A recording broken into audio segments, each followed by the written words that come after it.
कौमी असम्बली के इलेक्शन में खतरा नहीं है, लेकिन सूबाई असम्बली के इंतखाबात में इन्हें खतरा नजर आ रहा है। इन्हें पता है कि इलेक्शन करवाए तो इनकी सियासत खत्म हो जाएगी। पीटीआई के रहनुमा अली जैदी कहते हैं कि इमरान खान और पीटीआई के बगैर मुल्क का कोई फैसला नहीं हो सकता।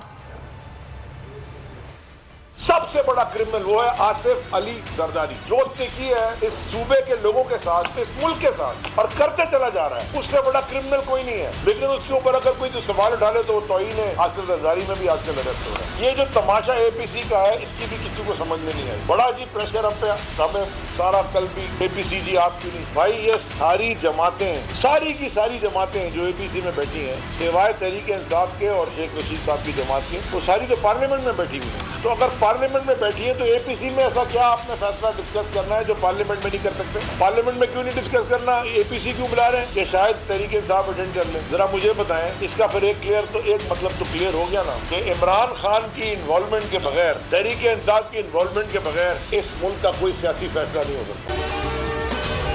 अगर आपको ये वीडियो पसंद आई है तो हमारे चैनल को सब्सक्राइब करें और बेल आइकन को प्रेस करें।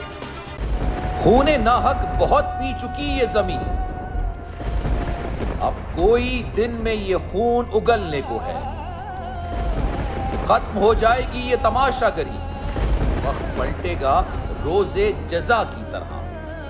ये जो पेशावर में ताजा लहू है बहा, एक क़यामत करेगा फलक पर बपा। गम की सलमनाक घड़ी में बोल सानह पेशावर में शहीद होने वालों के लवाहिकीन के साथ है। सब्सक्राइब करें और बेल दबाएं ताकि कोई खबर रह न जाए।